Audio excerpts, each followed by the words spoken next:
Salutations! Welcome to Pod Mortem. I'm Reneé Hunter Vasquez, joined as always by my co-host, my husband, and my brother. Hi, I'm John Paul Vasquez. Hi, I'm Travis Hunter. This week, we're recording live from the Micmac Burial Grounds discussing the 1989 supernatural horror film, Pet Sematary.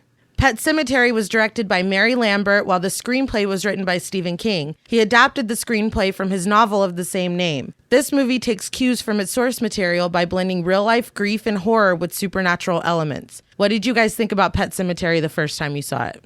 I watched this movie a lot as a kid, so I like it a little more than I should. I agree. But I mean, I really like the movie. I know it's not perfect, but it's a good movie. I remember watching this movie as a kid. It didn't really stick to my bones like a lot of other Stephen King adaptations we saw as children.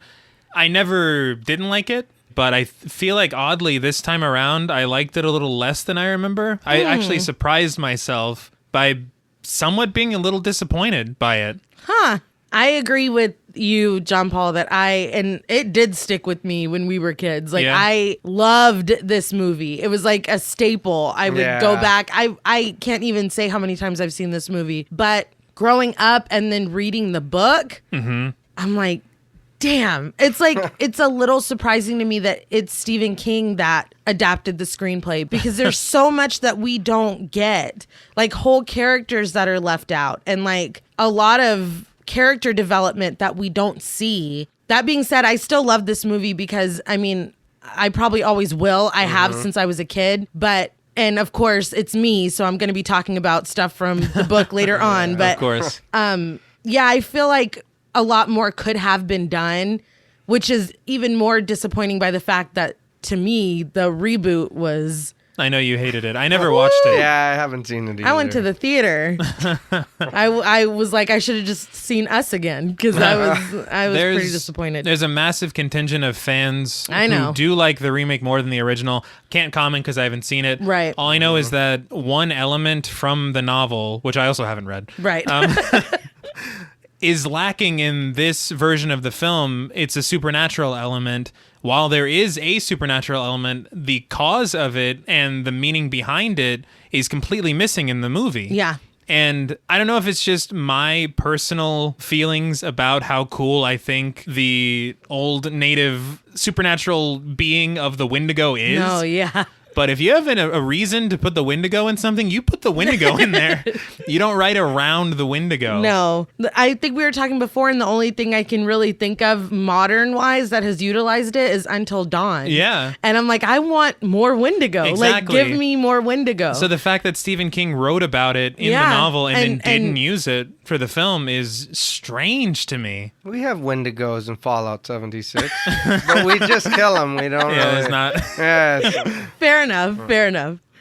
But I find it interesting that the book itself was written about two real-life circumstances that had happened in Stephen King's life. The death of his daughter's cat and him barely catching his son before his son ran out into the road and having nightmares about it over and over and over again. And that ended up becoming Pet Sematary. And you see very easily absolutely those two events. It was shelved just like he had done with Carrie before that. He didn't want to publish it, which is insane.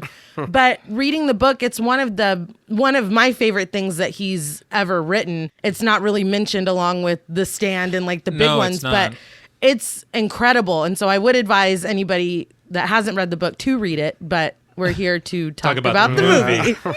I did read that he said that of all of his stories, I guess you could say, Pet Sematary is one that personally affects him the most.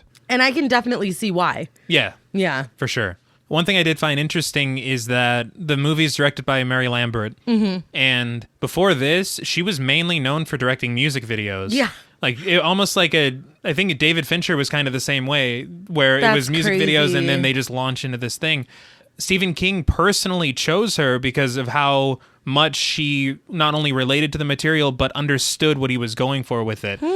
Originally, I read on, I think it was IMDb or Wikipedia, George Romero bought the rights to Pet Sematary for $10,000 and he was going to make it. That would be crazy. Absolutely. Like, But somehow it fell through with scheduling, and then so Stephen King kind of went out on the search, and I think Mary Lambert was the first person he talked to and was immediately blown away by her, and he chose her personally.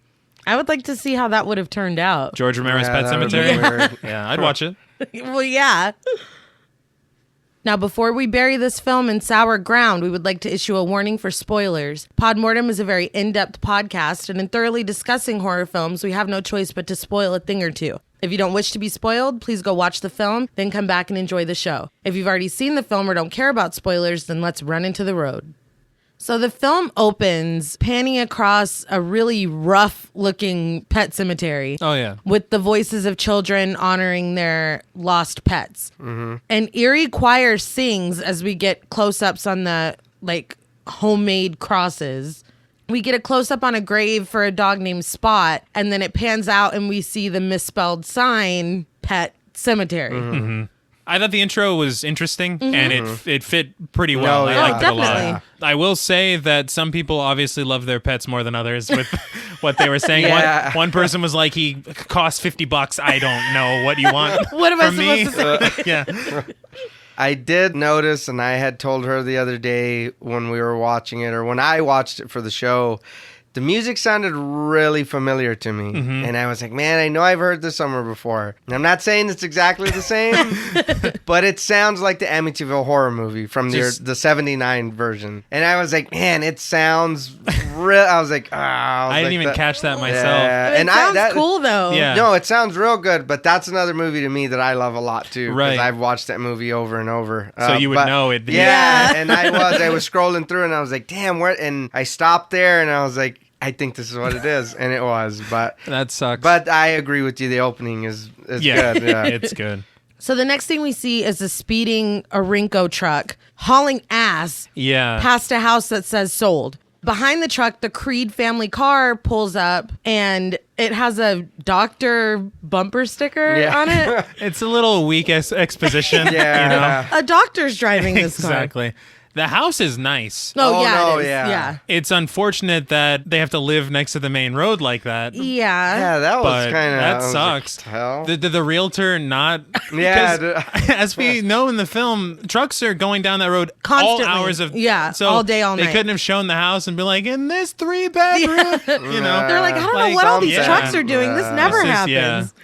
They get out of the car, and their daughter, Ellie, played by Blaze and Bo Burdall, is thrilled. She immediately starts doing flips and runs and jumps on a tire swing that's already in the yard. There's some poor editing here because she does a cartwheel and her hat falls off, and then the immediate next shot, she's running with her hat on. I noticed that too. Hat. Yes. I noticed that. She's Rose the Hat. Ellie the Hat. Yeah. So the dad, Lewis, played by Dale Midkiff, and his wife, Rachel, played by Denise Crosby, get out of the car, and he asks her what she thinks about the house, and she's pleased. But I thought it was odd that she's never seen this house before. Yeah, I didn't even think about that. I didn't even catch that. I'm like, okay. It's like, I guess. Yeah. Sure. I mean, we live here now. So yeah, a little late for that. I guess it has to be fine. Rachel goes to take their baby Gage, played by Miko Hughes, out of his car seat, and Ellie from the tire swing notices a path leading into the woods. Her parents tell her to be careful on the swing, and she immediately falls and is devastated. They leave Gage alone, both of them, to go tend to Ellie, and he looks at their cat, Church, who's in a carrier in the back of the car. So I'm sorry, dude. Gage is so young. He's a baby. Are we really going to, both of us? First of all, you're a doctor, Lewis. You go check on her. I'll be here with Gage because he's barely not an infant anymore.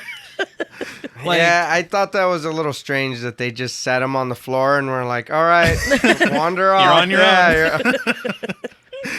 So another Orinco truck zooms by and Gage waves at it. And as it goes past, he starts walking toward the road. Lewis diagnoses Ellie with a skinned knee, and Rachel notices... Diagnosis. He's a doctor. He needed all of his expertise. Rachel notices another approaching truck and is like, where's Gage? Gage is in the road.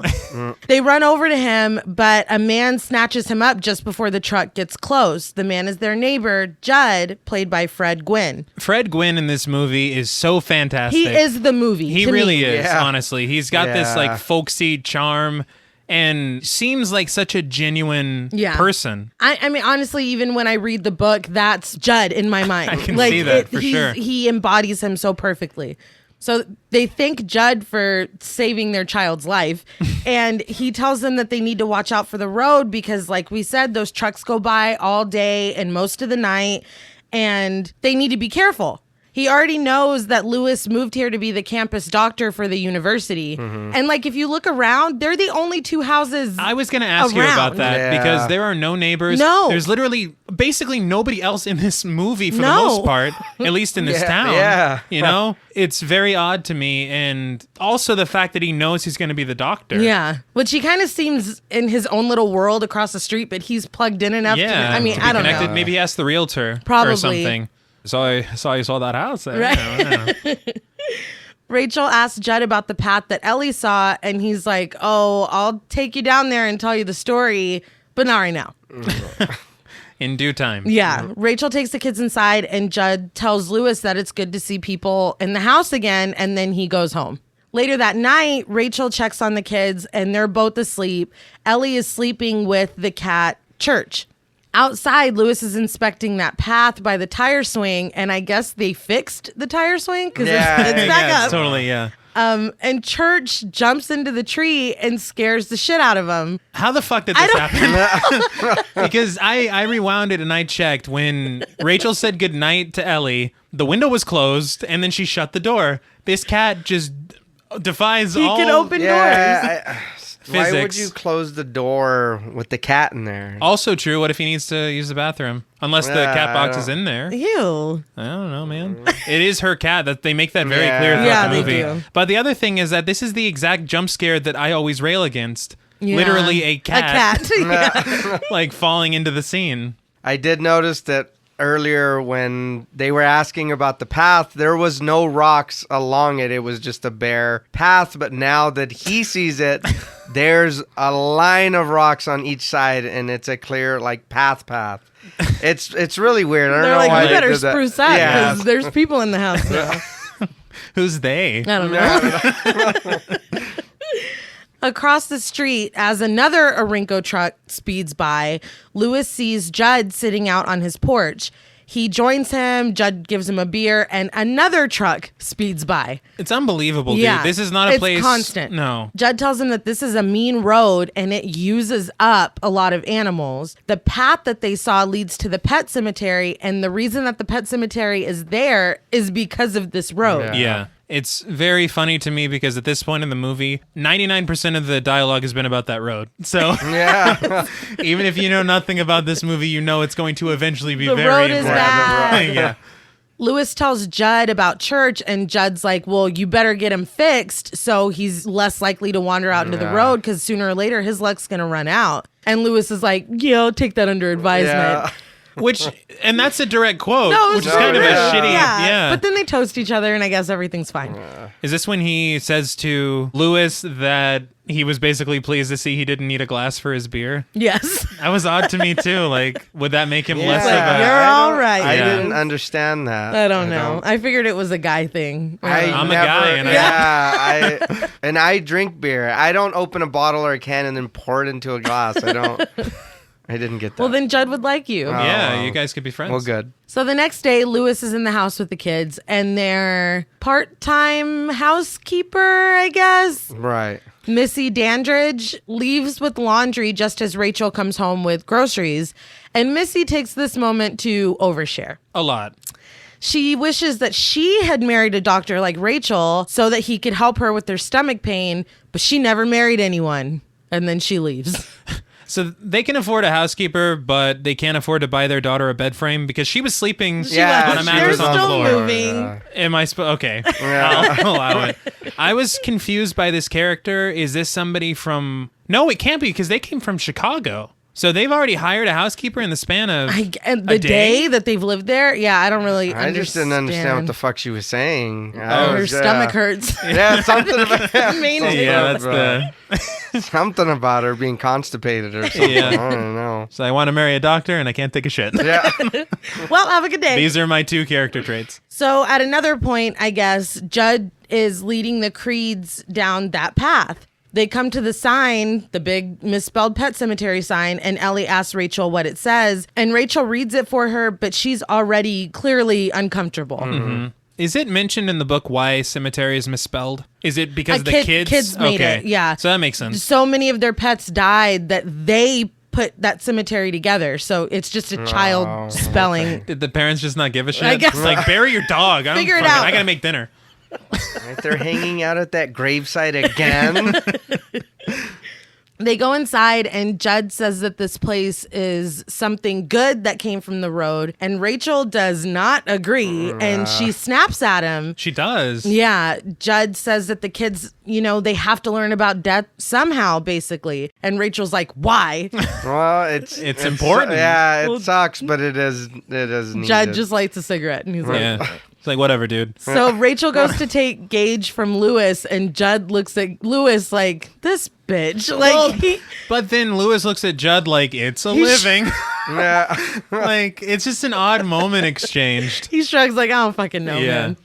Judd tells Ellie that not all of these animals were killed by the road. As you go closer to the center, the stones get older and harder to read, but he shows her where he buried his dog, Spot, in 1924. Spot died of old age, and we see the stone is the same one that we saw from the beginning. Right. He explains to Ellie that this graveyard isn't scary. It's where the dead rest and they can speak. He starts it scary, though. He's like, this is where the dead speak. And Ellie's like, oh, shit. Can we go home, please? Before the scene ends, we get another shot of the cemetery and a huge stack of like dead trees and sticks behind it. And we hear like eerie wind. Mm-hmm. Later that night, Ellie asks Lewis what happens when Church dies and they have to bury him, which is a natural conclusion for a kid to make after being at a pet cemetery. He tries to reassure her that Church is fine. And she's like, he won't be in the end, which is like, fuck, she's right. Damn. Can't lie there. Yeah. Rachel is just listening from the kitchen. Lewis tells Ellie that if he made the rules, Church would live to be 100 years old. And Ellie's like, well, God makes the rules. And if he wants a cat, he can get his own cat, but he can't have my cat. Which is what Stephen King's daughter told him when her cat died. Oh, which is like, sad. It's so sad. But she completely breaks down. Oh, yeah. The next thing we see is Rachel tucking Ellie into bed, and Church is in there with her again. I will say, though, Ellie breaking down at that was very relatable for me because I often get very upset about things that have not happened yet. So I was like, I get this kid.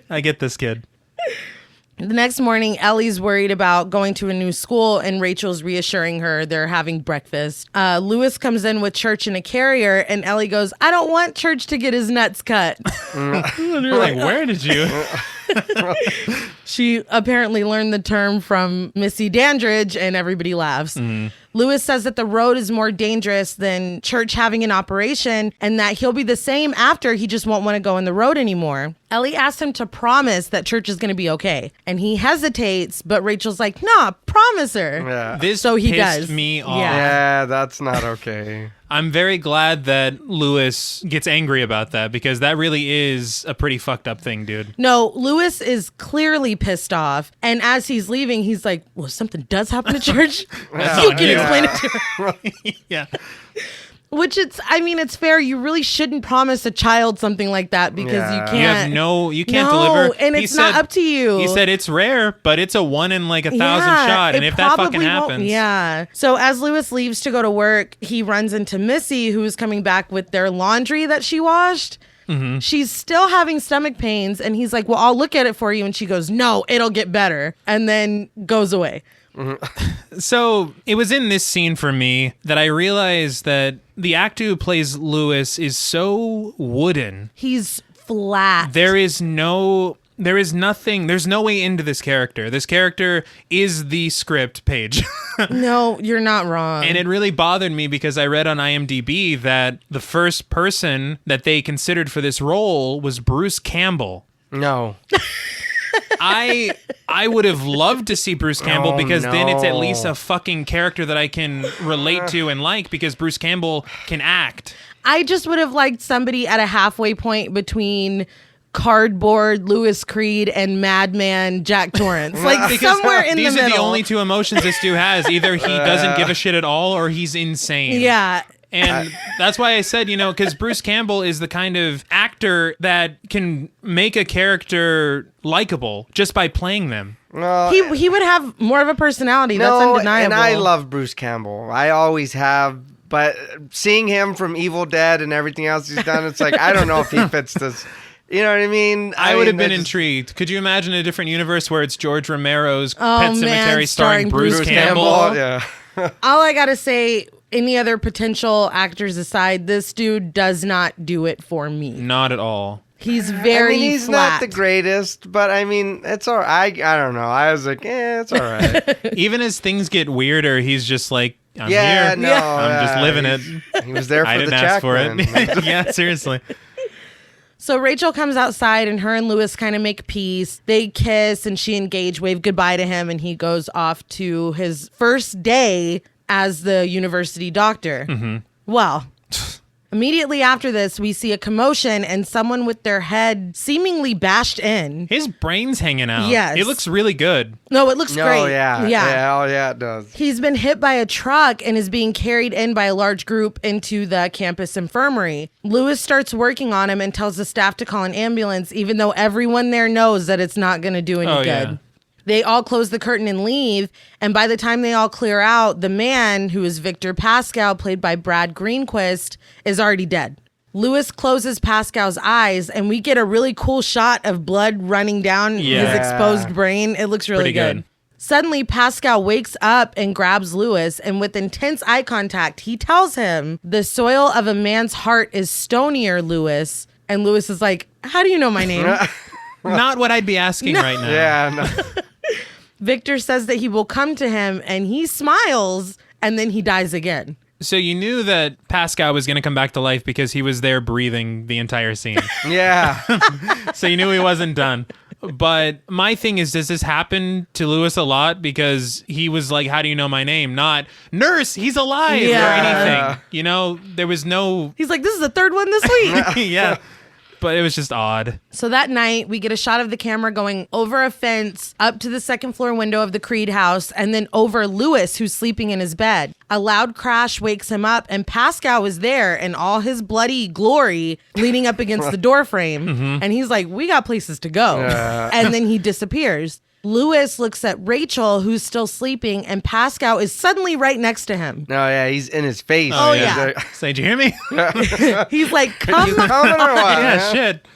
He walks down the hallway, and then Louis follows him. It struck me as odd because Louis is sleeping in scrubs. Yeah, I read about that, and I'll tell you why. They filmed it from the novel. He's just in like his boxers or whatever. Yeah. But after they filmed it, either the producer or the director was like, "No, this is too sexy." So yeah, and so they had to reshoot he was it. Sleeping. Yes, I know. They had to reshoot it with him in some kind of clothes, and I guess they decided on his scrubs. I don't know. Maybe that was all they had on set. Like, we don't have time to get him in his pajamas. Put something on this man. Yeah, but I thought that was just so weird. Does he like wake up and pour water on himself? And it's slow motion. It's so hot in here. Gotta follow this ghost. Yeah, like, what the fuck? Too sexy. Why is he speaking downwind to the audience? But anyway, he's wearing scrubs. Yeah.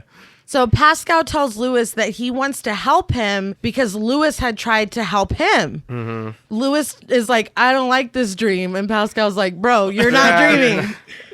In the next shot, Louis is following Pascal down that path, and everything is super foggy. At the Pet Sematary, Pascal introduces it as a place where the dead speak, which is exactly what Judd had said earlier. Mm-hmm. Louis starts freaking out, and Pascal tells him not to go to the place where the dead walk, no matter how much he feels like he has to. And he points to that pile of trees and sticks and whatever that's behind the cemetery. And at that point, it illuminates itself in like this weird blue light. I like that a lot. No, I thought that was cool. Lewis keeps crying and saying he wants to wake up. And he lays down on the ground and is like, it's not my fault you died. It's like he literally said he's trying to help you. Yeah, he never said, you killed me, Lewis. It was never about that. You're not listening to a word that he's saying. No. Pascal starts floating away and says that the barrier wasn't meant to be crossed and that the ground beyond is sour. We get this like major close up on Lewis's face, and then the sun lights on him and we hear birds chirping. When the camera zooms out again, he's back in his bed. It's the morning and Rachel is calling to him from downstairs. But when he takes his blankets off to get up, his feet are filthy with mud and grass. Mm-hmm. He just puts the sheets in the laundry. Yeah. He's like, I don't need to tell anyone about this. Or, let's not make a big deal out of it. All right? I'll just wash my feet. Yeah. At work, he looks at Victor Pascal's file and throws it in the trash. Yeah, I don't know you're supposed to do that with medical records.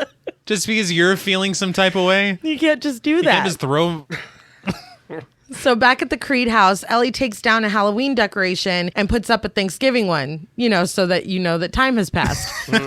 Rachel comes downstairs, uncomfortable with the fact that she's taking the kids to Thanksgiving at her parents' house and Lewis is going to be here all by himself. We kind of get the feeling at this point that Lewis and her parents don't really get along, but again, we don't really get any reason why. But he says it in such an expository way. He's like, oh, well, me and your parents don't get along or whatever. It's like, we both know that. Yeah, I don't know that. I'm an audience member, explain why or, something, at least have something to set this up. That's why, to me, to your point you said in the intro about it feeling so weird that Stephen King himself wrote this at points, it doesn't feel right. Yes. To me, especially in moments like this almost feels like the Spark Notes version of Pet Sematary. No, you're not wrong. The way that they're just moving through it so quickly and not really explaining a lot. It's like, oh, well, you should already, the base mark. Let's, we'll fill in the blank just to get you a B on the test. Yeah, I was about to say, that's not going to be on the test. No. It's fine. So presumably they leave, but later on, Judd calls to tell Lewis that there's a dead cat on his lawn and he's pretty sure that it's church. Lewis goes across the street after stopping for another Orinco to pass, and sure enough, it is church. You think he's regretting living there yet? Fuck, I would. Yeah. That first day when my kid almost got creamed on the road, I'd be like, I've made a huge mistake. There, and with all the pets they said have died, there should be on record a class action lawsuit against Orinco. There should be. Why has no one done anything about this? They had to build an entire cemetery. Why is there no fences? I don't know. Something. Just flat out to the road. And a busy one at that. And where are these pets coming from? Because there's no other houses around. That's a good point. I never thought about that. Judd's like, lied about children? 30 cats. Yeah. That's true. I didn't think about that. Judd says it looks like church didn't suffer, but Lewis is like, Ellie is gonna suffer. He literally has to peel church off of the frozen grass. Oof. And he puts them in a trash bag. He says he'll put him in the garage and then bury him in the morning. And Judd looks like he wants to say something, but instead he's just like, well, are you gonna tell Ellie? Lewis says he'll probably just tell her that he hasn't seen church when she calls so he doesn't spoil the holiday. Judd says maybe there's a better way. And this will come up later because I have some points to make here. But what we learned from Judd later, and especially some of the things that he says word for word, him even bringing this up is very wrong and fucked up. Yeah, I thought that too. I was like, you earlier or saying something, now you want to take this dude over there. Yeah. I was like, I don't understand. You are absolutely right. Okay. And this is another instance where it is so much more fleshed out in the book. Okay. But just hold on. Put a bookmark in that. Yes, a literal bookmark, because we are going to talk about that. Cool. Judd and Lewis are suddenly at the pet cemetery, and Lewis is like, all right, well, where are we going to bury him? Judd's like, oh no, we're going over there, which is the exact place that Pascal had pointed to in the dream. So immediately I'd be like, I'm not. Wait a minute. Yeah, I would have asked. I'd have been like, wait, tell me what's over there before we go. Yeah. Lewis says that they're going to hurt themselves climbing over there, and Judd's like, no, I've been up there a time or two. But that's weird too. It is. And Lewis is just like, all right. All right. Yeah. Judd tells him to just follow him, don't stop, and don't look down. But Judd is hauling ass. He is. A branch breaks, and Lewis comes tumbling after, but Judd helps him. Just as they're about to reach their destination, there's a creepy rumbling sound and a screeching. And Judd's like, it's a loon. No, it is not a loon. That wasn't a loon. This is what I'm saying is this is exactly the point where they could have injected something about the Wendigo. Because that's the fucking... Yes! I mean, he could have even said, around these parts, there's a legend or something. A lot of people like to say. Exactly. Yeah. Instead, they're just like, ooh, this hike is rough, huh? We're going all Talking the way about up here? nothing. And this is an incredible hike that they go on. No, it's insane. The next scene when you see them like on the side of a mountain and shit. Yes. Like, is this I was Everest? like, are they in a quarry? Yeah, I don't... Why is this movie called Pet Sematary when they're not even dealing with it? Yeah, I noticed that too. I was kind of like, they're not even... No. Yeah. It's like the bridge to where they need to go. It's like, we're going to pass this Pet Cemetery. We're really going to go way We're going over there. Yeah. But we'll call it Pet Cemetery. So after they climb up that mountain quarry situation, they're at their destination. Lewis asks where they are, and Judd explains that this was a burial ground for the Micmac Native Americans. And I'd be like, check, please. Yeah. I don't want to fuck with any of this. But it's such a cliche, isn't it? I mean, again, what medium do you know at this point in time in 1989 that has been talking about the Wendigo? Right? And instead Bring they're back like, the Wendigo. yes, I'm going to make a t-shirt. But instead they're like, well, let's just go on the old trope of an Indian burial ground. To be fair, in the book, there's a conjunction. It's both? Both. Okay. So this wasn't just made for the movie, but no, Okay. yeah, I agree with you. Bring back the Wendigo. Especially when it's so interesting. Yeah. I mean, Poltergeist has a Native American burial ground. Yeah. Like so many films, do something different. Yeah, that's fair. Well, we pan out and see a wide area with large circles surrounding smaller ones, all made of rocks. When Lewis asks why they're burying Church there, Judd just says that he has his reasons. That wouldn't be enough for me. But it's enough for him. Well, he has no He's personality. like, so you have a shovel? Yes? Yeah. Where do I put him? Yes. Lewis has to do it alone, though, while Judd goes to smoke, and he tells them each buries his own. Lewis gets to work, and when he hits the ground, it sparks. Judd lights a cigarette and just watches him. Yeah. Did he say Suddenly- the ground was thin or the ground is flint? Thin. Because it takes Lewis all goddamn Yeah, no. day. All yeah. day. I have that in my notes. So it's like, damn, he was digging all day for a cat. Yes. No, yeah. To that point, the sun is suddenly setting, and Judd is lighting another cigarette. Then it is full on night, and Lewis is finally filling in the small hole. Yes. And they walk back with fog all over the trail. I love that. Oh, yeah. It just looks awesome. As they're coming back to the house, Lewis and Judd start running as they hear Lewis's phone ringing, and he barely misses it when he picks it up. From outside, Judd tells Lewis not to mention a word to anyone about what they did tonight. Lewis is like, what did we do tonight? I would have asked that before I dig the hole. Yeah. The timing is a little off. Judd says it's a secret. That's all I need.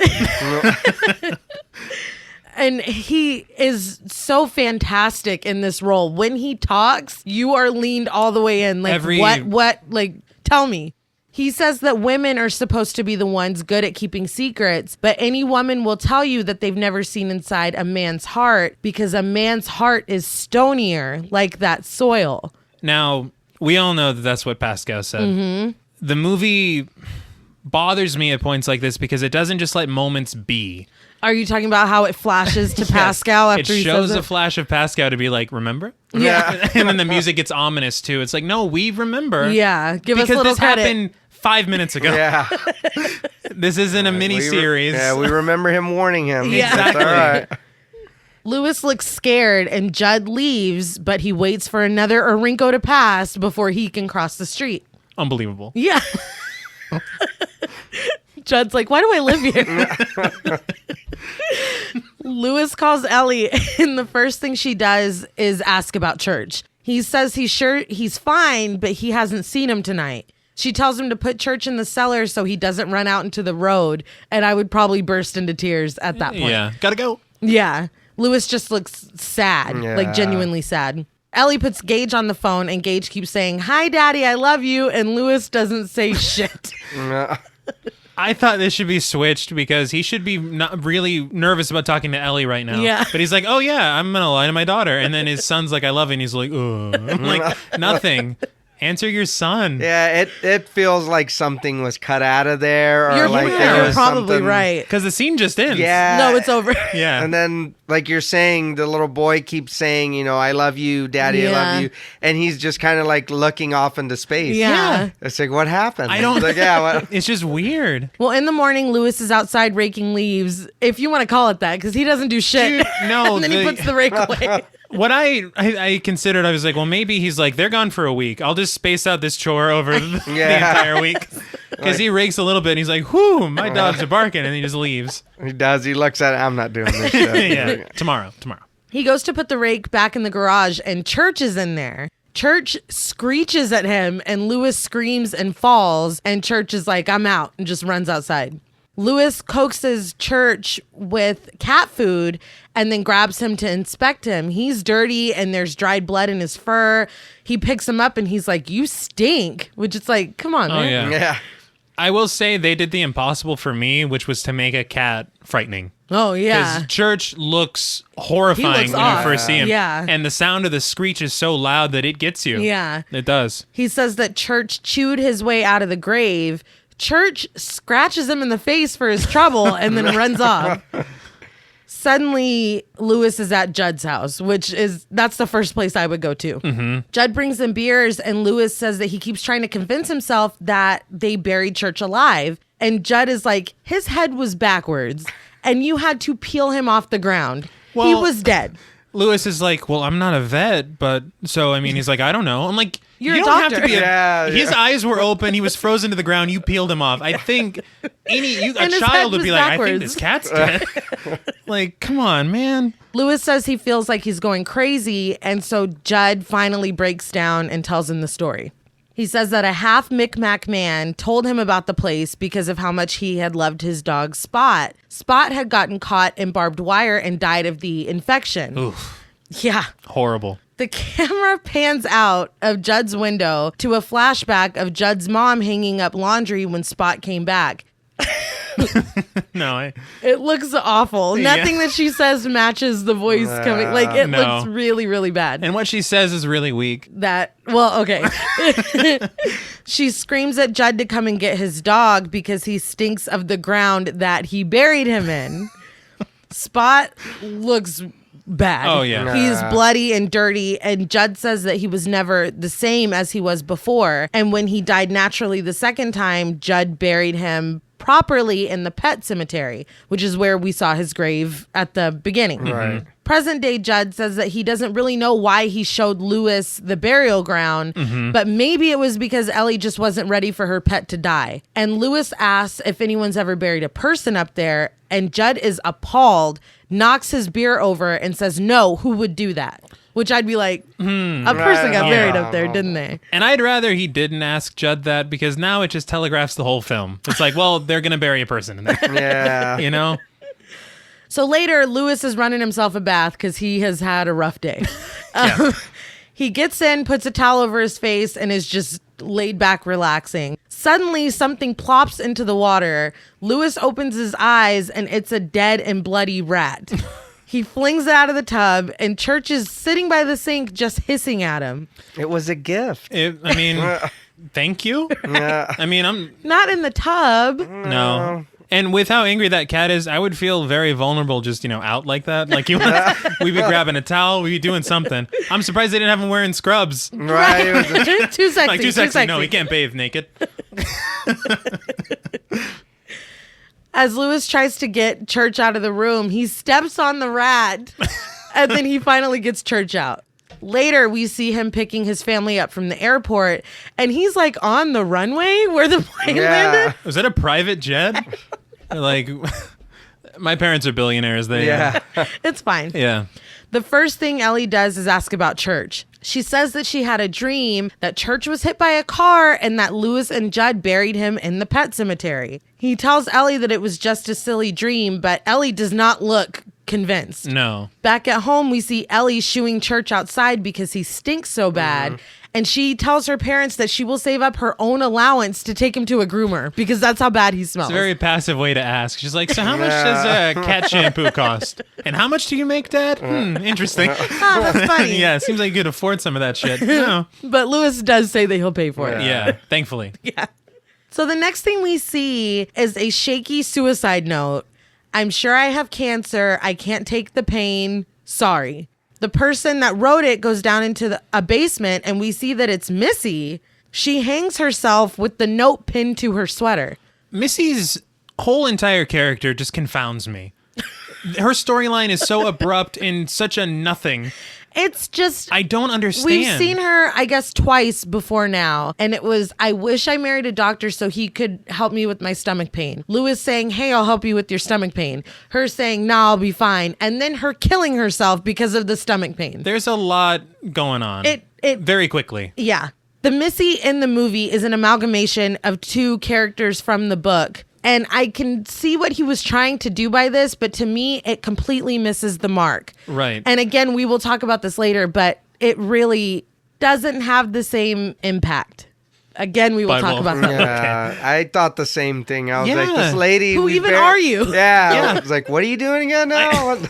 Weirdly, we get a shot of the Micmac burial grounds again, but it's the same shot we got earlier, down to Lewis and Judd standing in the corner. This is just lazy filmmaking. I was like, what the hell? I thought that, and I was like, there's no way they were right there. I was like, that was just because it shows it for a second. Mm-hmm. And I was like, nah, I'm tripping. But no, they're there. I rewound it because you see Lewis's red ass hat, and I was like, no. He's even holding the fucking bag with Church in it. It's literally them from earlier. I think the only way that you could have salvaged that is if the next scene is a shot of Lewis. Like, he's thinking about it right now. That's the only way you can salvage it. But no, the next shot is someone completely different. Yes.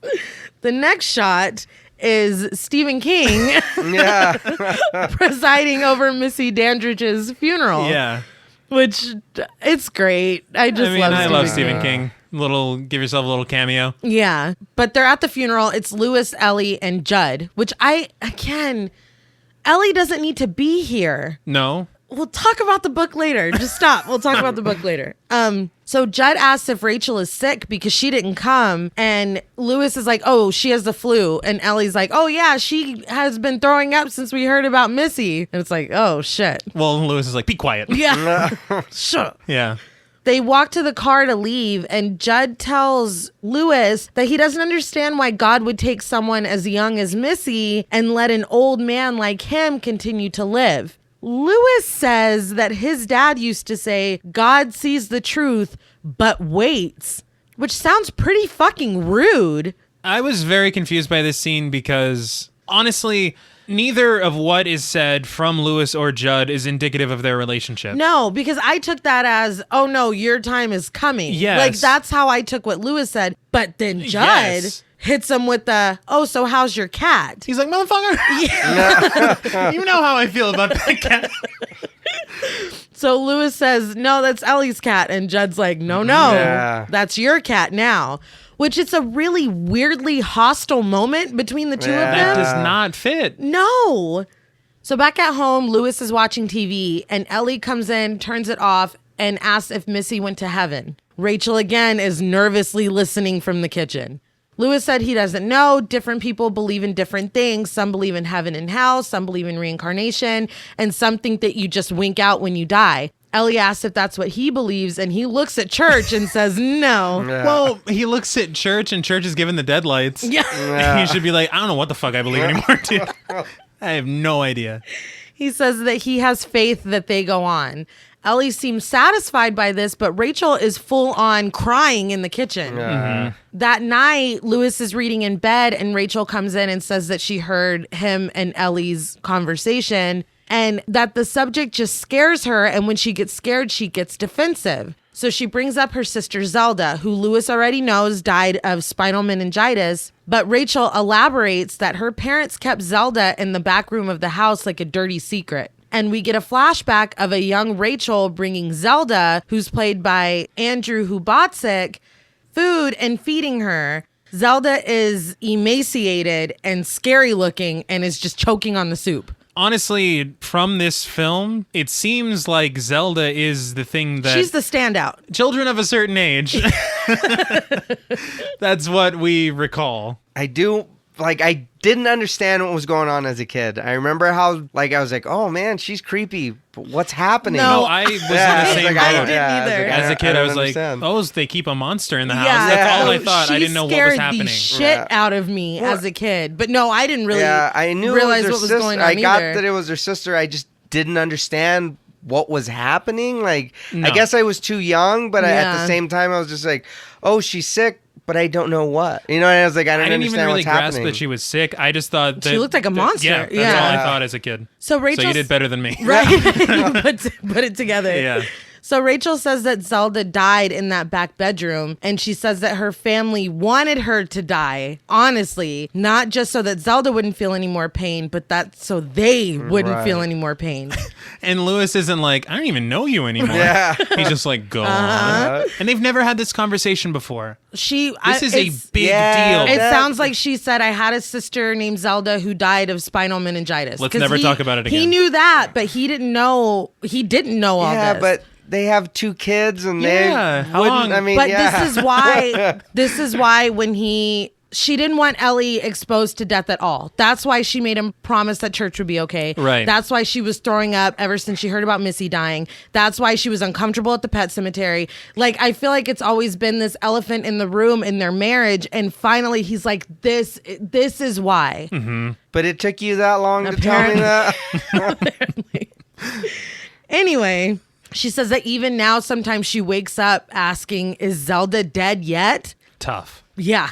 But when Zelda did die, her parents weren't home, and she was afraid that they would blame her for killing her because she hated her and she wanted her dead. And both of those things are true. Right, but I mean, she can't take the blame herself when her whole family was thinking the same thing. Yeah. But Yeah. she's, I think, 8. Yeah, so you probably carry that. Yeah. But Zelda choked and died, and she went screaming into the street that she was dead. And she says that her neighbors thought that she was crying, but she thinks she might have been laughing. Lewis is like, damn. I'm going to go to bed. I'll sleep on the couch. What was funny or again confusing to me is in that cutscene when she leaves, there's just people There's some standing random inside of her Yeah, house. who are Yeah. those kids? What, they just came in your house? Like, what's happening? Yeah, I heard some laughing and or screaming. I thought that was really weird, too. I thought those were her siblings when I watched it, and then I was like, but wait, she She's said she was alone. home She was alone. alone. Yeah. So present day, Lewis hugs her and tells her that if he needed another reason to hate her parents, he has it now. She should, and he's right. She never should have been left alone with her, especially since Zelda, he says, was clinically insane by then. Well, he's making some leaps because he doesn't know any of that.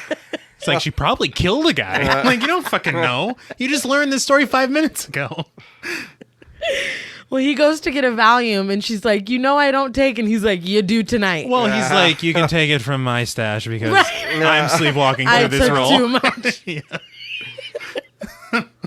I need them to function. So sometime, I don't know if it's the next morning or another morning, we see an Orinco truck leave a building and get on the road as the Ramones plays and the driver is singing and having the time of his life. I read that Mary Lambert was very good friends with the Ramones, and Stephen King loves the Ramones. Yeah. He talks about the Ramones in the book a lot. Really? Yeah. Interesting. He repeats, hey ho, let's go to himself. For Blitzkrieg Bob? Yes. Interesting. Anyway, so at the Creed's house, they're having a picnic with Judd and they're flying kites, and Lewis lets Gage start flying the kite. Mm-hmm. So we see the driver again putting pedal to the metal down the road as he's still singing the Ramones. Back at the Creeds, Gage drops the handle for the kite, and Ellie, who had already asked to take over Gage's turn with the kite, says, it got away from him, that numb shit. And nobody cares. No, Yeah, they just they just laugh. laugh. Is that more from Missy? I guess. Your brother's a numb shit. You know like- that? Like, where did she hear that? Probably a good thing she's not coming around anymore. Yeah. Rest in peace. Lewis turns around to talk to Ellie, and the handle for the kite is just being pulled away and Gage is following it. The Orinco truck is coming up fast. And again, Judd is the only one to notice that this child is running into the road. Everyone screams at Lewis to catch Gage, and Lewis falls just before he catches him, and the driver swerves too late, and Gage is hit. The kite falls, and his little shoe is bloody, and it flops out onto the road. The truck is flipped, and Lewis, I guess, comes out of his Valium coma to scream no. Yeah. And he remembers snapshots of Gage when he was even smaller. It's sad as fuck. It's sad.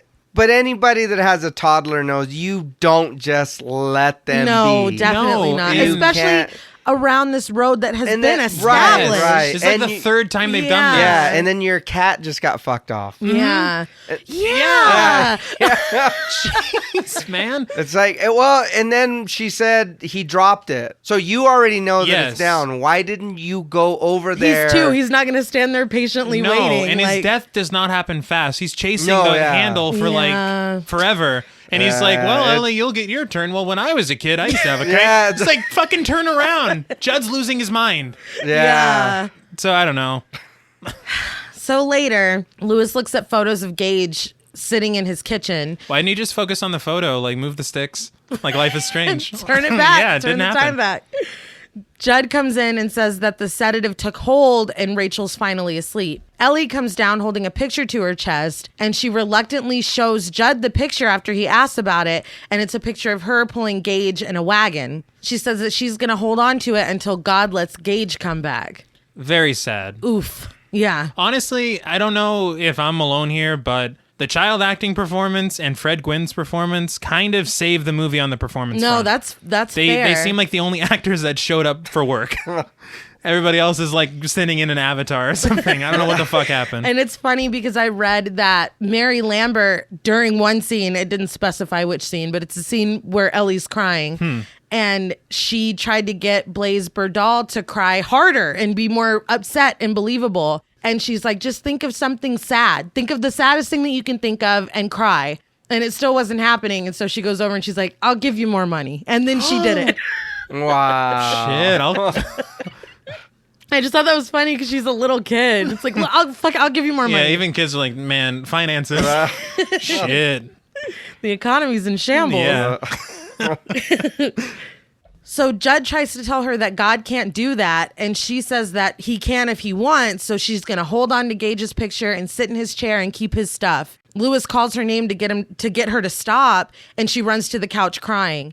Judd's like, she needs you. She's still alive, basically. Yeah. You need to be here for her, but Lewis has left the chat.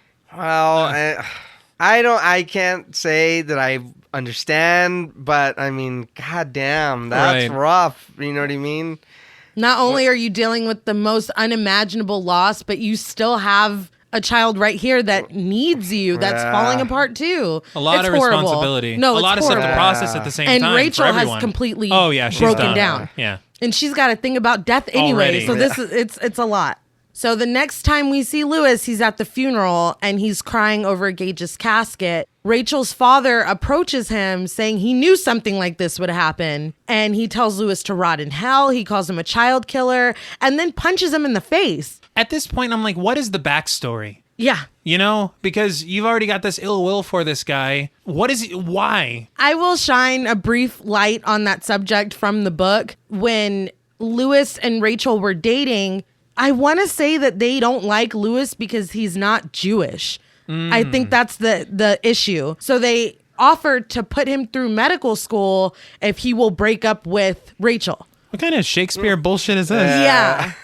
So, and he never told Rachel about it. Oh, so she has no idea. She has no idea. She just knows that they don't get along and they don't like each other. But he's kept that from her, and that's been simmering forever. Wow. Forever between them. And then also in the book, during this scene, he comes over and he's like, I told Rachel that this would happen if she married you, that this is what she gets for marrying you. And Lewis keeps saying, you said that to her? You said that to her? I would have liked a little pushback. Yeah. No, Lewis punches him in the face in the book. hell? Yes. and then they start going after it, which I think I would have rather better. seen. Yeah. But that's not what we get. No. Anyway, he punches him in the face, and Rachel is screaming at him to stop, and he is kicking the shit out of Lewis while he's on the ground. Mm-hmm. I don't know. I don't really fault the dad for that, though. Because he tells him, where were you? Yeah. Where were you? Honestly, Yeah. And it's like, But I was can where your wife understand- was at. Well, Or where your daughter was at. And your daughter had a full view of everything. right. Not but, to throw anyone under. No, Well, I don't want to say. No. That's not what I meant. But, Not to throw anyone under the arena. yeah, but I mean, I get it. Yeah, I understand. yeah, You know no, what I mean? the I get it. grief It's- makes you crazy. Yeah, But Rachel's dad, I guess, stumbles into Gage's casket and knocks it Oh. over. And as it falls, Lewis gets a glimpse of Gage's little hand, and that's it. He fucking snaps, understandably. Oh, yeah. And he has to be held back. And the man holding him back says that he's at his son's funeral and he needs to get a hold of himself. Rachel hugs her mom and sobs, and that's Gage's funeral. And the man that's holding him back also gets more play in the book. I'm pretty sure that that's his friend. That is a character in the book, but he's just some don't. random dude at the funeral. yeah. So that night, Lewis puts Ellie to bed, and she asks if she can have faith that God can take it all back if he wants to. And Lewis tells her yes, which I don't know if that's okay or not. I don't. Lewis goes to his bedroom, and Rachel is passed out, and Church is sitting on her stomach, looking pissed off with the deadlight eyes. Yes. Lewis tells Church to fuck off, and Church launches at him, scratching his face again. The church doesn't take it well. No. All this cat does is just skulk around and look evil now. Like, Later on, downstairs, Judd lets himself in and lets Church out at the same time. Lewis starts making himself a drink and basically tries to dismiss Judd. yeah. Judd tells him that he knows he's thinking thoughts that he shouldn't be thinking. And he says that he is responsible for the pain in Lewis's heart and may even be responsible for Gage's death. And he tells Lewis, you can't deny that you're thinking about taking him up there. Mm-hmm. And he sits down at the table and admits to lying about a person never having been buried up there. So now we get another flashback. And it was a boy named Timmy Baterman that was killed on his way home from World War II. His dad was so grief-stricken that he buried him up there before he got to the bottom of the truth that sometimes dead is better. Great line. Amazing line. So in this flashback, we see Timmy eating a leg. I wanted to talk about that because the story of the Wendigo goes differently depending on how you hear it, but oftentimes it's tied to cannibalism in some way. Oh, yeah. No, yeah. And so he's enacting the spirit of the Wendigo right before our very eyes, but nobody... I know we keep harping on it. Sorry. I just love the We Wendigo want so the much. Wendigo. Yeah. Wendigo 2020. I think... I just think it's such a great, interesting thing. I totally and agree you're with already you. having him being a cannibal right now. Just use it. Just say it. Lean in. Even it's just quick. Wasted opportunity. Well, Timmy starts scratching up his own face, and Judd explains that the person that you bury up there isn't the person that comes back, and that 4 or 5 days after Timmy's funeral, a woman named Margie saw Timmy wandering around and asked Judd and his friends to take care of it. Now, Timmy looks like a straight up zombie. He looks like a Romero zombie. Literally, like he's walking, shuffling around. Yes. Yeah. She says that Timmy is an abomination. So they talk it over and they get in Judd's car and they go over to the Baterman house. And through the window, we see Timmy attacking his dad. They arrive just in time. Also, for the millionth time, this scene is completely different in the book. Really? Completely different. But anyway, their solution is to pour gasoline all over the house and set it on fire. Timmy's dad tries to get him out, but Timmy says, "Love dead, hate living," and drags him deeper into the house. Judd says that sometimes dead... I'm sorry. It just the rudimentary speech. He got to the point. Once you come back, you don't have time for bullshit. Love dead. Fucking This best living time. shit. It ain't for me. Judd says that sometimes dead is better and that the Micmacs knew they stopped using that ground when it went sour. So we see the Baderman house completely up in flames and Judd says not to do it. The ground is evil. Again, sometimes dead is better. This is what pissed me off a lot. Because if Judd knew that the ground was evil, as he says, then why would you even get him started with this fucking cat? Go to a pet store and find a cat that looks like Church. Something. Yeah, don't even bring it up. I kind of thought that too. I was like, if you knew the whole time, why did you make this man go bury his cat up there? Yeah. Makes no sense to me. It was like, evil. Oh, maybe the cat will come back different. It's like, oh. Yeah, it's been a long time. Yeah, it's been a long time. See what happens. Yeah. Good Lord.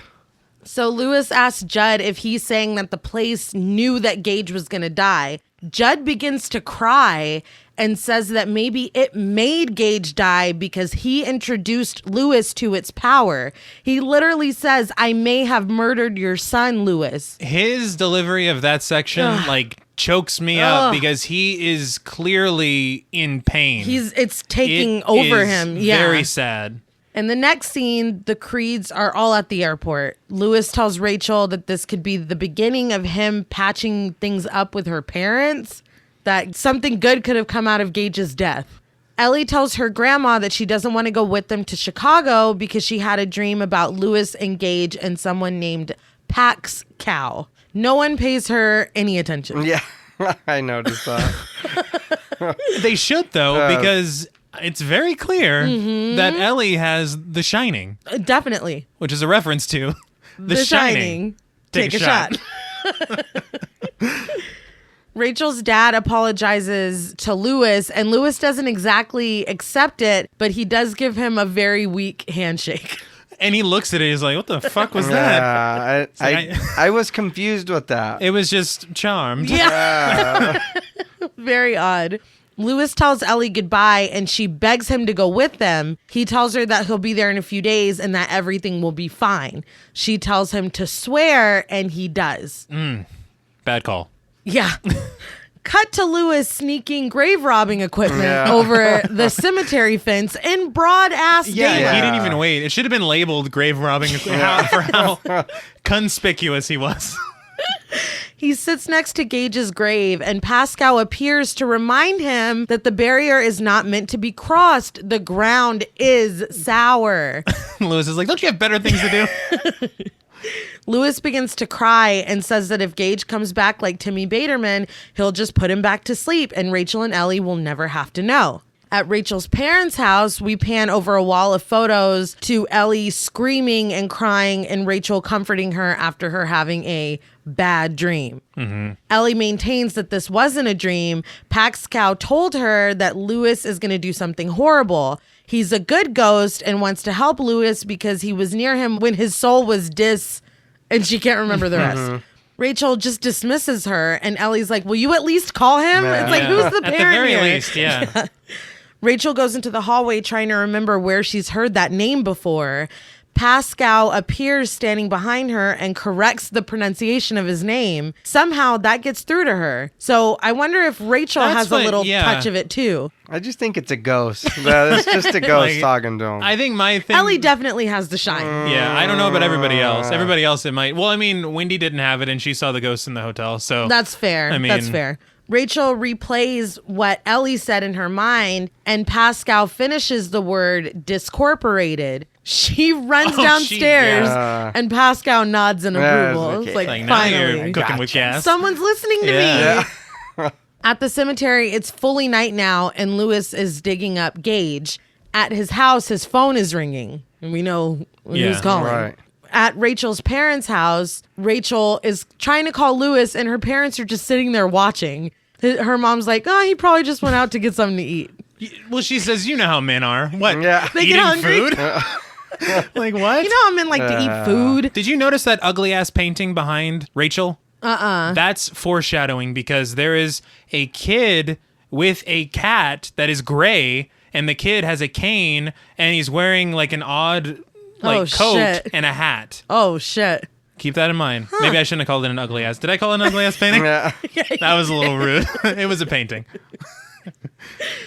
So Rachel calls Judd, and he tells her that Lewis isn't with him, but he'll have him call her. She says, don't bother, I'm coming home. And he's like, no, but she hangs up on him.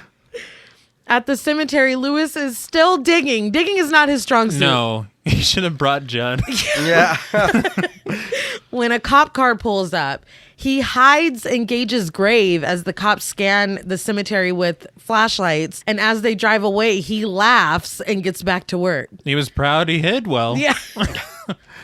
At Judd's house, Judd comes out with beer and looks across the street. As another Arinco speeds by, he sees that the lights are all off at the Creed house. He goes back inside and lights a cigarette, saying that he did this and now he needs to undo it. Back at the cemetery, Lewis finally pulls out the tiny casket, and our point of view is inside the casket as Lewis opens it and looks in at his son. The next thing we see is Lewis holding Gage and rocking him, saying everything will be all right.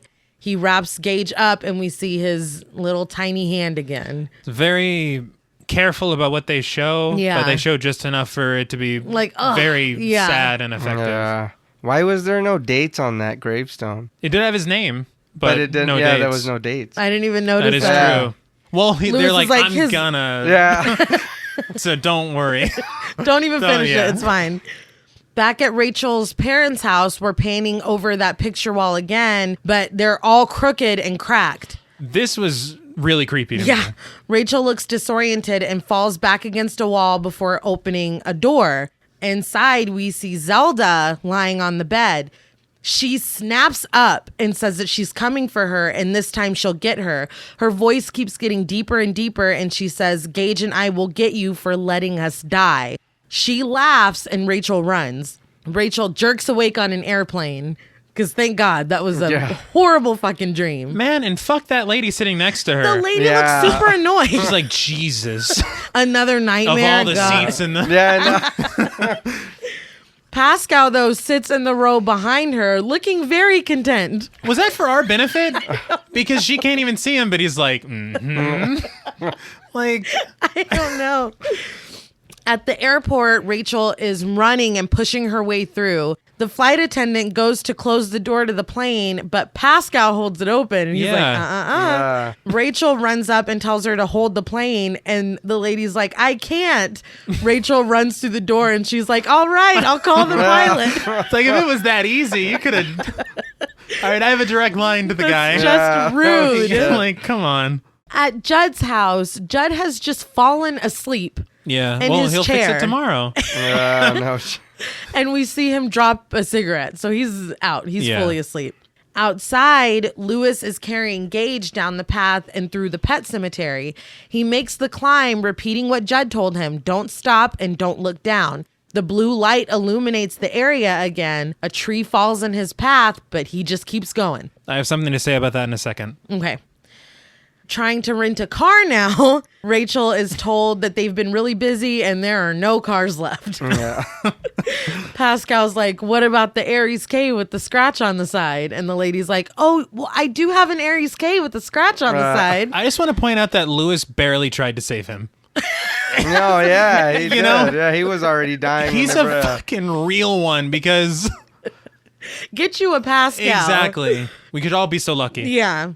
Rachel obviously says she'll take the car. She's not worried about cosmetics at this point. Outside again, Lewis is climbing that weird quarry mountain area. Yeah. And I'm wondering if either of you have some insight to this. Okay. Someone calls his name. He turns around to see a rock turn into a face and launch toward him. But when he opens his eyes again, there's nothing there.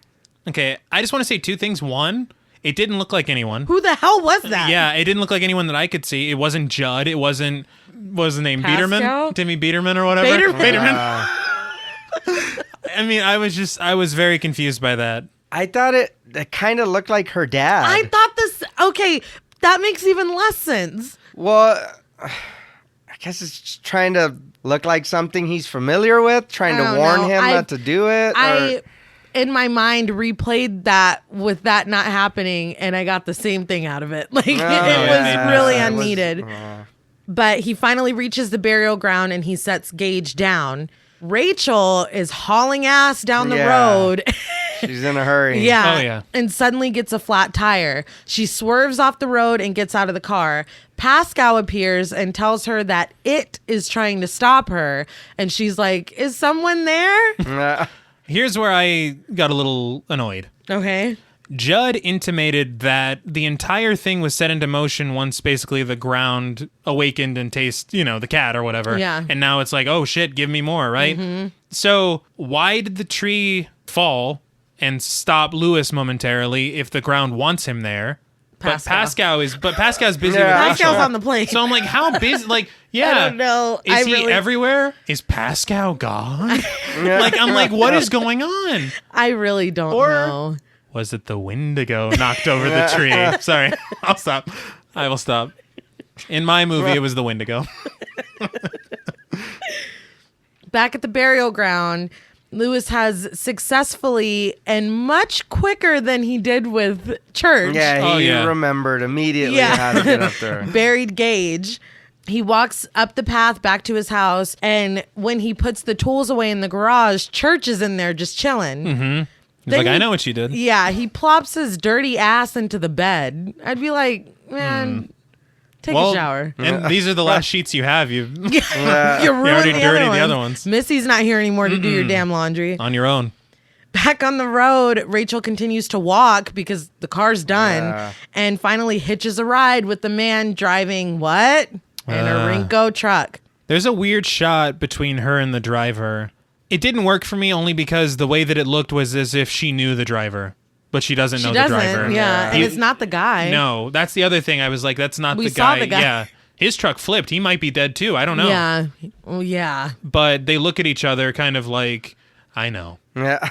In a weird way. The driver was Pascal. Yeah, he's everywhere.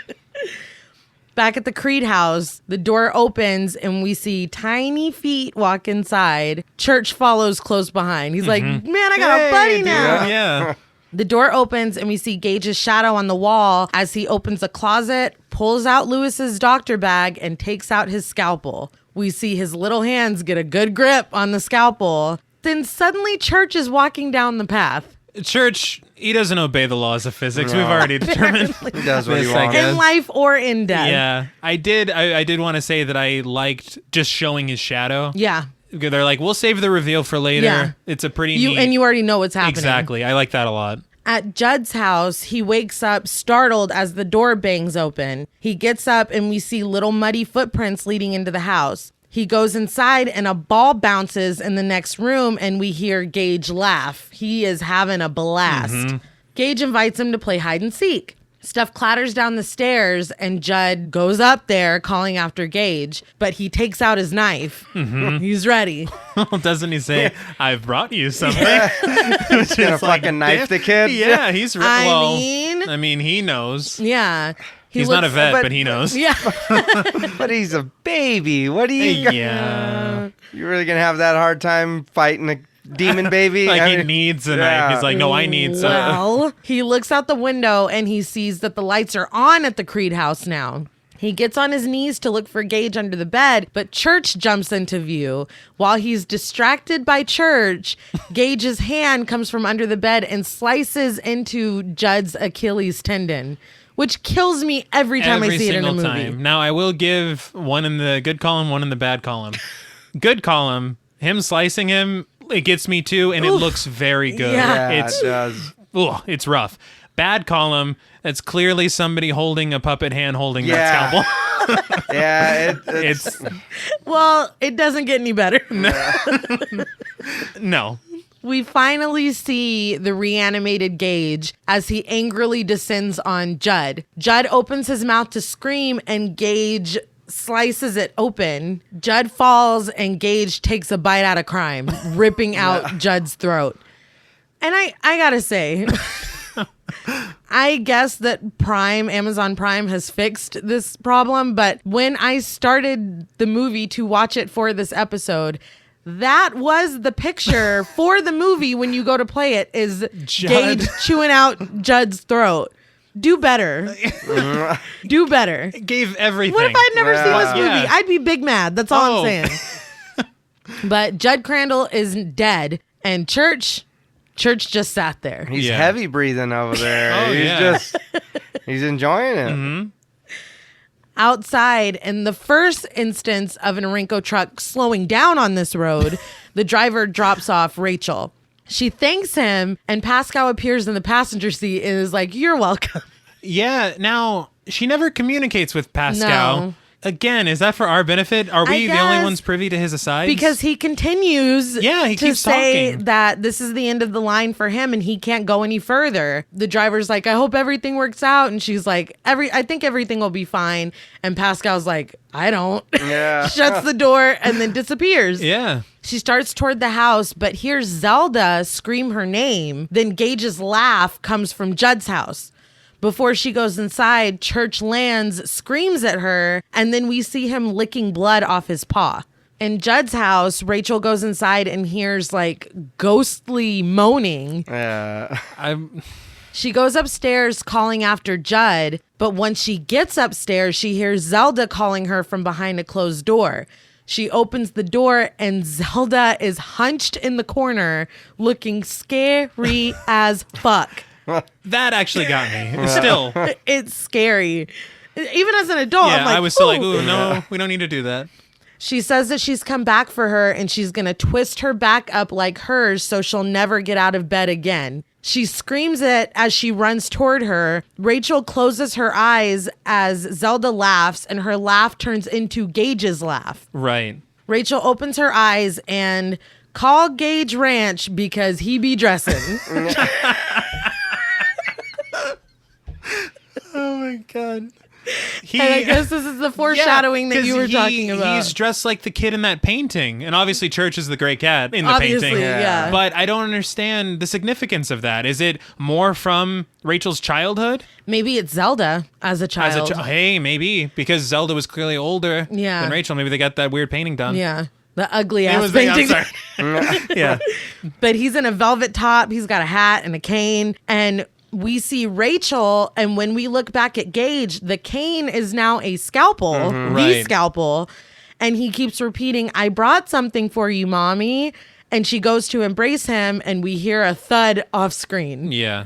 Nothing good. And he stole that line from Judd. Yeah. I guess that's what we say when we're coming at someone with Judd's a knife. like, "Get your own lines, kid." I'm dead.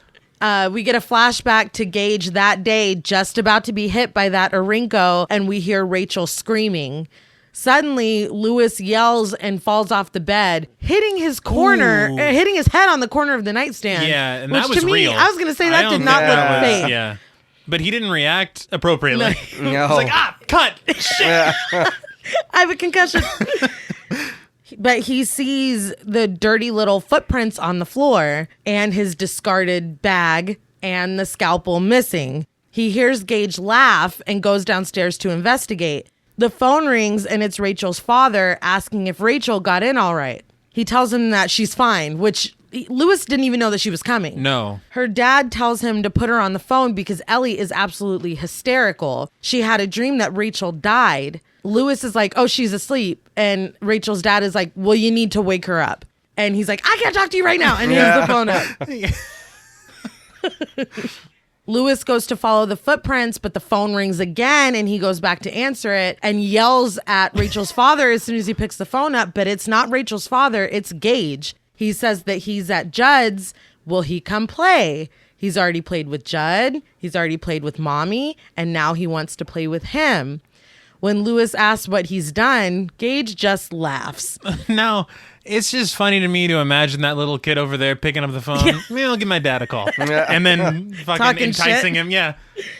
Lewis prepares a syringe and waits for another Orinco to pass before crossing the street to Judd's house. Church sits on the porch and Lewis bribes him with what looks like a whole ass steak. Yeah. Not a bad last meal. Right. Let's just put it that way. Church hisses at him and then is like, "Nah, I'm gonna eat," and starts chowing down. Lewis grabs him and injects him with the syringe. Church immediately goes still as Lewis tells him to lie down and play dead. be dead. Lewis checks on Church, and Church is no longer with us. It's sad to see because I love cats so much. But the thing is that's very interesting to me is I read that they trained like 10 different cats to play Church. And each cat had a different action that they were supposed to accomplish. So the cat that hisses is a different cat. The cat that plays dead, they're like, we do it's a one different thing. cat. Yeah. It's funny because everybody says cats are so hard to work with as far as entertainment goes and dogs are so easy. And I'm like, well, you did need 10 cats to play Church. I also read that the hardest thing that they had to coax a cat into doing was eating the steak. That should be the easiest thing to do. I know, that was the hardest thing it was for them to do. I thought that was weird. That is so weird. It's like, y'all need to get, he's like, this is a cheap cut of meat. Yeah. Yeah. Got any prime rib? Damn. So Lewis notices Rachel's purse by the door and goes inside. The door to Judd's house creaks open, and the house is filthy, rotten, and foggy. He calls for Gage, and we get shots of how fucked up the house is now. And I'm like, does Jordy Verrill live here? Yeah, I was confused at that. So did the Pet Sematary get the house, or did it? No, it's quite confusing. I was confused by that as well because I'm like, I thought the powers were just coming back to life. Yeah. Right. But now you can pretend to be Zelda. You can fucking change the house. Yeah, that too. You're like, wait, what? What is happening? Yeah. So was like Gage just being a dick making her see that, or was it like? Well, yeah, I think he is, honestly. Lewis spots Rachel's shoe on the stairs, and when he picks it up, the house completely goes back to normal. And Gage goes, "Scared you, didn't I?" Yeah, so he's just fucking around. He's fucking with them. Why didn't Church do any of this and just laugh catsily? Laughs in feline. Yeah. Gage says that he wants to play and laughs. Lewis takes out the syringe and says, "Let's play." Lewis goes upstairs and checks behind a shower curtain. A little too action hero for me. Right? And when Gage isn't there, Gage laughs at him. At this point, I'm like, I think they got that kid to record these lines over one day, and now they just have a Gage soundboard because all he's doing is saying stuff he's already said. And laughing. And it's the same recording. Yeah. Clearly. Let's be clear. Yeah. He walks into Judd's bedroom and sees a knife and Rachel's purse laying on the floor. He looks under the bed and finds Judd's body, and Gage laughs even harder. Dude, in Judd's body, his mouth, It's bad. his teeth, it looks rough. Yeah. The attic door above him opens, and Rachel's body falls down, hung by a noose. Did Gage rig that? Yeah. Gage laughs from the attic and then jumps down on Lewis, biting his chest. He wrestles with Gage, which is clearly alternating between the real child and a doll. Dude, I wrote down, Gage is clearly a puppet for most of this. Yeah. Like, him falling from the attic looks like someone just threw a doll Yeah, he just from like the fucking dive thing. bombs at him. Yeah, He's like, he "What the does. fuck?" He's like, Yeah. And then he's all stiff. yeah, it's like a skier just fucking face forward. Well, Lewis gets stabbed in the chest. He gets sliced. Finally, he throws Gage off of him. He sits down on the floor and grabs a syringe and calls Gage over. Undead Gage advances, but we get splices of Gage adorable and living. He pulls Gage close to him and injects him in the neck with the syringe, and Gage is crying. He wanders off, repeating, "No fair." He walks backwards, stumbles, and falls. Yeah. And he's still snarling at Lewis. He is. The stumble was cute. It was kind of funny. That's cute. Because you could tell it was really just a kid that didn't have his footing. Lewis watches Gage as he finally slumps down and dies. Lewis pours gasoline just like Judd did to the Baderman house and lights it on fire. We see Gage go up in flames. Mm-hmm. Lewis carries Rachel outside as flames burst through the window of Judd's house. Pascal stands on the road apologizing to Lewis, but tells him don't make it worse. Lewis is like, "Nah, I just waited too long with Gage. I got to get her in the ground now." First of all, I thought you said you were leaving. Yeah, you said this was the end of the line. Yeah. But he walks right through Pascal physically, and Pascal is like, "No," and then he disappears. The next thing we see is Judd's house like burnt down to the foundation. We see a pile of rocks on the burial ground. We see lightning in the sky, and then we see the path. We saw him walk down the path with just Rachel and no tools. I didn't think about that. Yeah, so I don't know how he buried her. Unless the ground was very... they're like, dude, we'll open up. We want you here. Gage just came out of it. You fed us 3 fucking... Put him back to... No, put him in that hole. Yeah. Oh, that's true. We hear Judd's voice. The soil of a man's heart is stonier, Lewis. A man grows what he can and then tends it, because what you buy is what you own, and what you own always comes home to you. Terrifying. Yeah. At the Creed house, Lewis, still dirty and bloody, sits on the floor of the kitchen and shuffles a deck of cards. A bell tolls outside and Lewis begins to deal, I guess, a hand of solitaire. Yeah. A filthy woman's hand opens the door and he smiles. We see Rachel's legs as she walks in, still missing her shoe. She approaches Lewis as the clock, I guess a couple minutes slow, announces that it's... Yeah. It's like we heard the chime outside. He stands and goes over to her, and we finally see the horrible shape that she's in. She's bloody and battered and like missing an eye. Yeah, Gage fucked her up. Yeah. She says, darling, and he kisses her. As they kiss, she grabs the knife from the table, and as she brings it closer to him, the screen turns black. We hear Lewis scream and a squish. That's the end of Pet Sematary, except for the Ramones song, Pet Sematary, that plays over the credits. And I gotta say, it's goddamn awful, but it's a good time. It doesn't really fit the tone of the film at all. I also read that Mary Lambert had a different ending for the film. Yeah. And it was more ambiguous. And then the studio was like, no, we need to see or hear Lewis die. Which kind of sucks, because I feel like the ending that she probably had in mind first is probably the ending from the book. Okay. But they wanted to turn it up a little bit more and make it more gruesome. And because you didn't see her face or anything. No. No. But in the movie, they're like, and let's make some liquid pour out of her open eye socket. And you're like, oh, shit. Can you tone it necessary? But that's Pet Sematary. What did you guys think of it? I like the movie, but now that we talked about it, there's a lot of shit that doesn't make sense.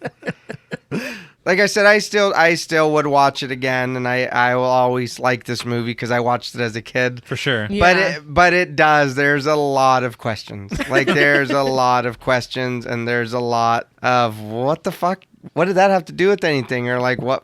There's no explanation for things. It just leaves more questions than there is answers. And I mean, you've read the book, so I'm sure you know more than what's going on. Yeah, but I shouldn't have had to read the book to know more of what's going on. I know, but I'm just saying, like, as a movie, it is kind of confusing. It's a little lacking. Yeah. Especially when you got the author writing the script. That's what blows my confuses mind. me. Just the amount of stuff that it seemed like he changed. And I didn't read the book. I really know most of what I know about the book from you. Right. But I will say that, like JP said, there's just some stuff that it seems like they're just trying to get through this plot real quick. Yeah. And then wrap it all up real fast and leaving out the Wendigo. And, so I as a movie, it's not a bad movie. I like this movie. I'll watch this movie again. But you know what I think it is, honestly? I think that movies like Hereditary that explore grief in such a deep way have kind of ruined me for movies like spoiled, this. yeah. Because they explore grief on a major surface level, and you don't really get as deep as it could go. And if it did go deeper, this would be a much better movie. That's what I'm saying. Pay more attention to the source, to your own source material, Stephen King. Yeah. And please, I would have just liked a better actor for Lewis Creed. My God. But if you will indulge me, the book situation, if I can go into that quickly, and listen fast, because I'm going to try to blow through this. But first of all, besides the Wendigo, I feel like I think I've said enough. You've said enough on about the Wendigo. What I really wish they would have incorporated almost more than anything else is Judd's wife, Norma, because in the movie, Judd could almost be a lifelong bachelor. We don't know. We don't know anything. In the book, he has a wife, Norma. She's close with the family. Judd honestly is a surrogate father to Lewis. So the weird half chummy, half hostile relationship that we get in the movie, he's literally like a dad to him in the book. On Halloween, Norma has a heart attack. Judd's wife, and Lewis saves her life. Really? And so when Church dies, Judd is like, I'm going to do this for you. You saved mine. I'm going to save yours. See, and that makes much more sense than him being like, the ground's evil, but fuck it, let's take the cat out there anyway. Though? And they gloss over Halloween in the movie by just taking a pumpkin down and putting up a turkey. But Halloween's important. Halloween is very important. Unbelievable. Norma eventually does die. She has some cerebral incident months later and she dies. And that's the funeral that Ellie goes to. Oh. And that's why Ellie starts questioning things. And that's why Rachel opens up to Lewis about Zelda. Missy is in the book, but she's young and she does a little bit of housekeeping, a little bit of babysitting for them, and she's not really important. So she could still marry a doctor. She could still She's got time. That's why the whole stomach pain, all that shit is completely for the movie. And it's I feel like she's such a poor replacement for Norma's death because she was important to the Creeds. Like they were all like they were like grandparents to the kids. They were as close as Judd? Yeah. I don't get it. It's a really poor substitution, but I think it's like you said, okay, we got to move this along. Let's I would have watched another 30, 40 minutes to get more fleshed out characters to get Norma Crandall because she's important. Mm-hmm. Moving on. When Timmy Baterman comes back, everybody knew.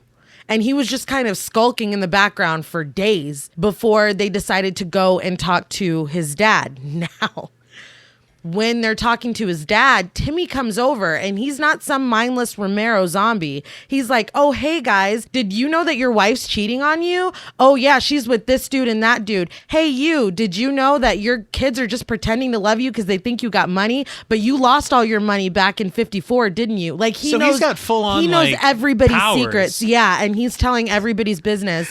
Dead good or whatever he said. Yeah. No, he came back with all the knowledge of everything. Good and Lord. He systematically tells everybody about themselves until they get scared and leave.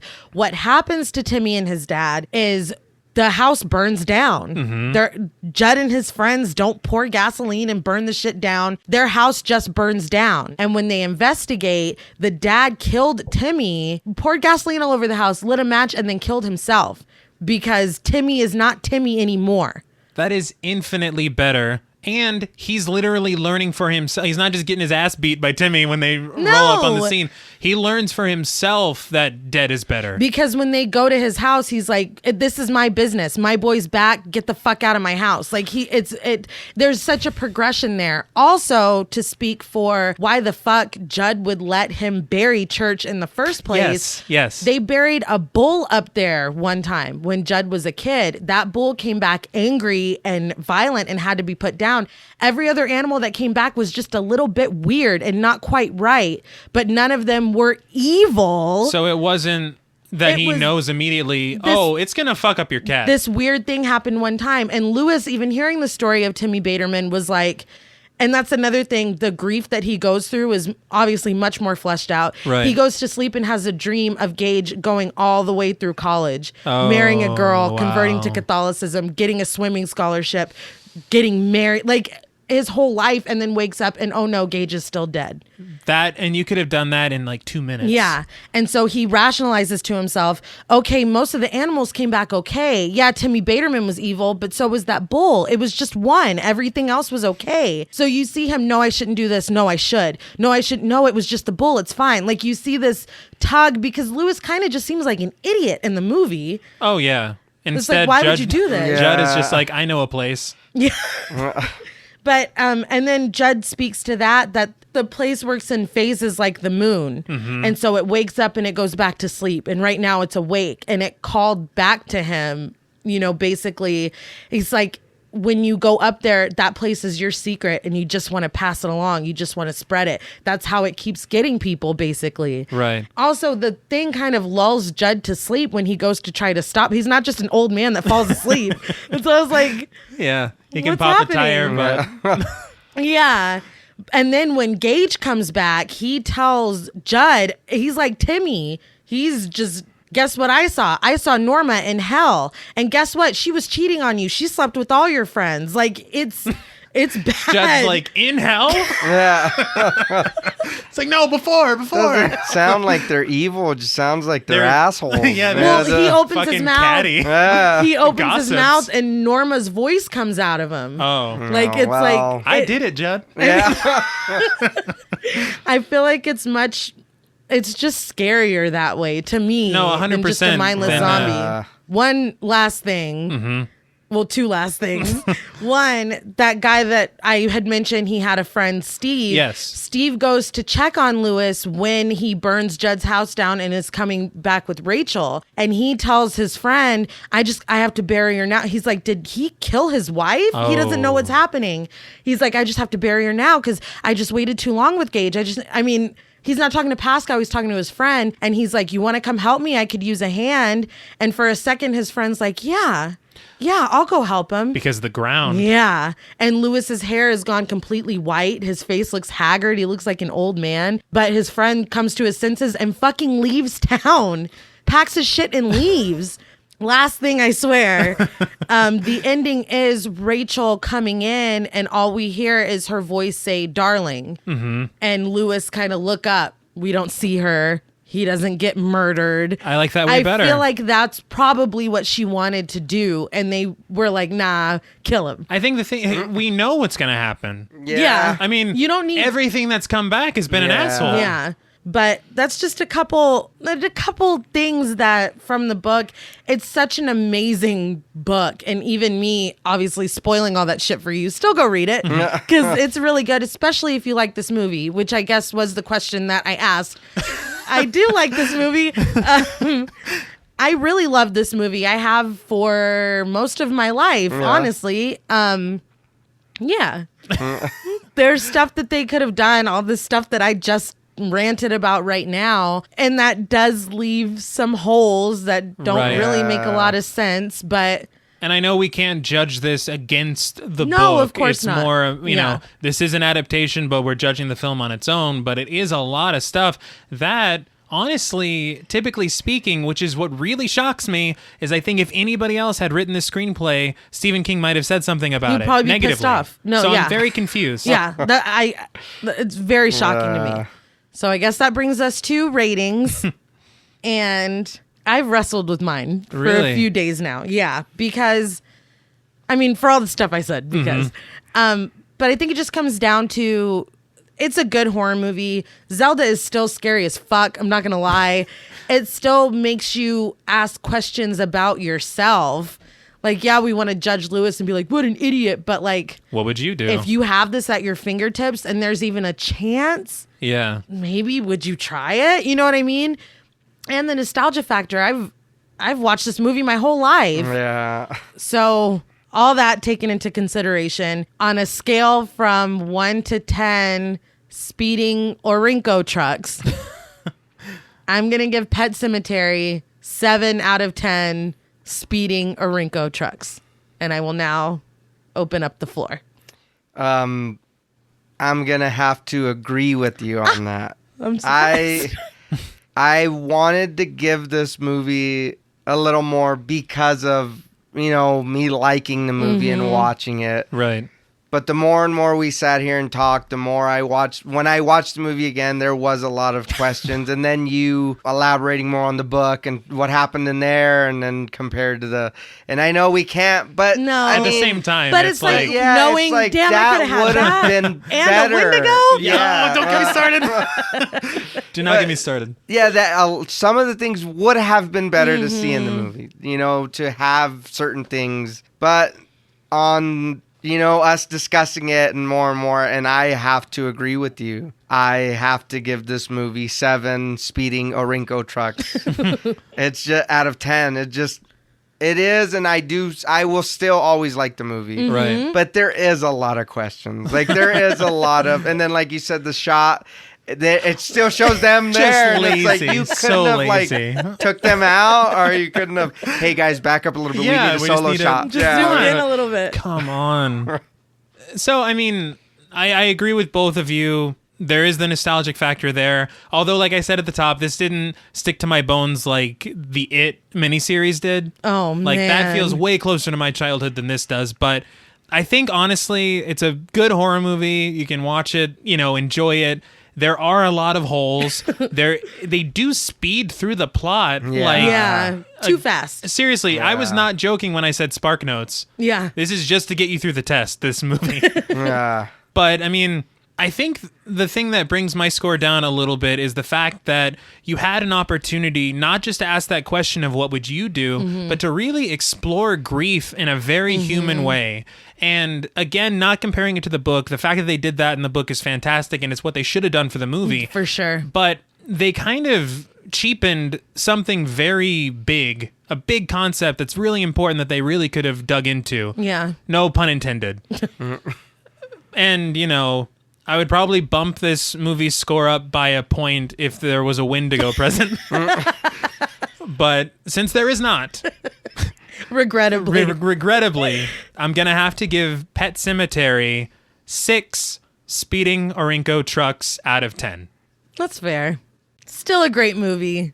Dropped some balls. That's all I'm saying. That's fair. And one of them is Wendigo shaped. Don't even...